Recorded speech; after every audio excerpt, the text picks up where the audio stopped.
Hello all, I'm back again.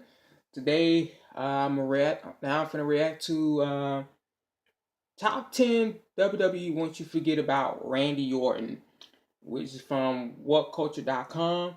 I'm a huge fan of this site. I know Adam, he's gonna talk about it. So let's not waste no more time. Let's go and get right to it. This is my reaction to it. So let's get it on and popping. You hear me? Look, I'm a little reticent to do this video, seeing as we all know from out of where an RKO can come. So if this video cuts off at any point, then I want you to know that I'm dead, and it was Randy Orton, because he has a temper, and I'm about to say some not very nice things about him.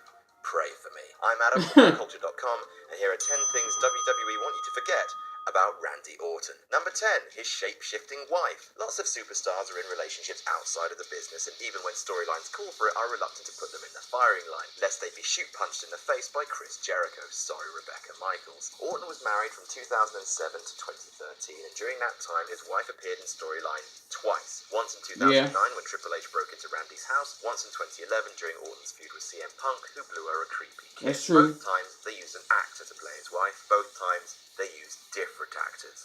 Wife 1, wife 2, wife 1, wife 2. So either WWE couldn't give a fudge about their internal continuity, or Randy Orton married Mystique. Number 9, his treatment of divas. So you know when you were in school, and if you liked a girl, you'd make fun of her, or pull her pigtails, or take a dump in her bag, or pinch her arm, or wait, what? The line is thin between the act of flirtation and the act of being a massive bellend, and Randy has crossed that in the past. Rumours about I heard he did some of this stuff to the divas. I heard it. Weber's bag, though that has never been proven, and former diva Rochelle Lowen has publicly related a story about Orton destroying her belongings. She was hired into the company as a model, and not being a wrestling fan, didn't recognise Randy Orton. Affronted, he snuck into her locker room and coated the entirety of her bag with lotion and baby oil.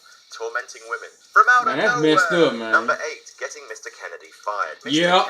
Kennedy had a difficult time with WWE. The company were ready to push into the moon a number of times, but he was waylaid with injuries and suspensions. His stop-start WWE career stopped for good when he was fired in 2009, and it might not be good PR for Mr. Orton that he played a major part in that. During a tag match against Randy Orton in May of that year, Kennedy gave Orton a back suplex, and Randy landed on his previously injured shoulder. Yeah, if you injured Randy Orton, your WWE career is good as done.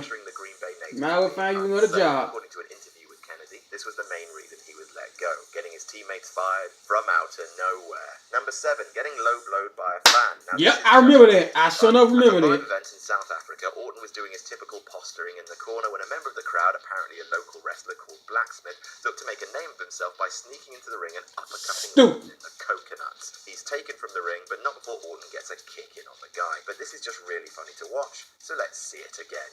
Number 6, the Kofi incident. The Orton temper is famous. After all, this is its third appearance on the list, and it won't be the last. I remember January that. 2010, Orton was in the ring with Kofi Kingston and was setting up for a punt to the Guana Jamaican's head. For whatever reason, Kingston forgets that the punt is coming and rises to his feet, which gives Randy a twinge in the "I'm going to kill you" part of his brain. He gives Kingston one of the most vicious RKOs ever performed and shouts at him for being stupid. I remember you saying that. He said it out loud too. There'd been a mistake. That man was mad and mud. All Orton did was make sure everyone in the world knew it. Number 5, cashing in on Eddie's death. Now this one is not really the Viper's fault, but it's still a bit horrible. WWE is no stranger to piggybacking on the deaths of wrestlers, as recently as 2013 with CM Punk. I had lost a little bit of respect for Randy after that. The company has used the uncomfortable realities of death to add a touch of spice to a fake angle, and no real death was exploited more than Eddie Guerrero's. Rey Mysterio used it to be pushed to the main event, and it was also used to cement Orton's status as a wicked little sausage when he uttered the immortal line, "Eddie's down there in hell," mere months after his passing. It won the Wrestling Observer Award for most disgusting promotional tactic of the year, and though it brought heat on Randy at the time, it leaves a bad taste in the mouth today. Number 4, spending time in a military prison. Randy has issues with the Marines. Orton enlisted in the United States Marine Corps in 1998, but received a bad conduct discharge within a year. For what, I hear you ask? Well, he disobeyed orders from a superior officer and deserted not 1 time, not 3 times, but 2 times. He received a court-martial and spent 38 days in a military prison. But the Marines weren't done with Orton there. 14 years later, Orton was cast in The Marine 3. The Marine Corps responded with outrage, pillorying WWE for casting a man with Orton's military history as a Marine, and Randy was subsequently pulled from the film and replaced with smug sea otter, The Miz. So just think how good The Marine 3 could have been.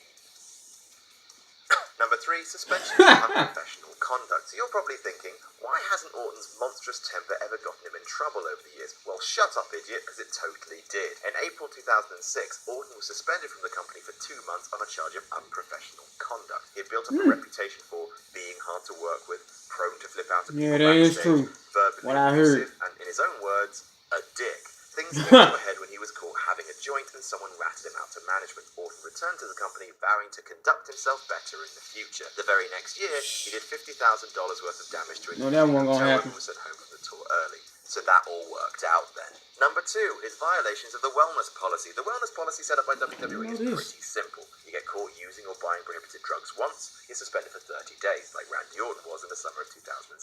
Bad year for Randy. Get caught twice, you're suspended for 60 days, like Randy Orton was in May 2012. Dang. A third offence, and you're immediately terminated. Oh dear, oh dear. Having the sword of Damocles hovering over one of their top talents clearly bothered WWE, and in 2013 they quietly made an amendment to their policy, allowing Orton to redeem himself and remove a strike from his record, right about the time he became WWE champ at SummerSlam.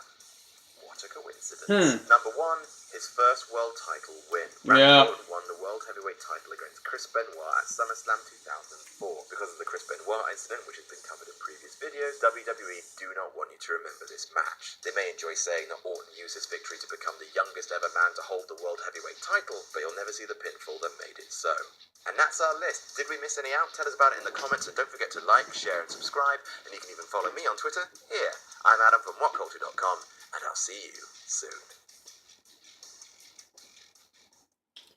All right, that was the list. Some of the stuff I already knew about Randy Orton. You know, his treatment towards the divas. I know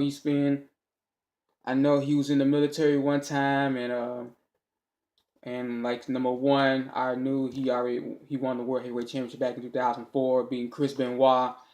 But a lot of stuff that I did not know about him was originally getting cast for the Marine 3, and but unfortunately his attitude messed him up and gave it to the Miz. Oh my God, that was awful. But anyway, good list.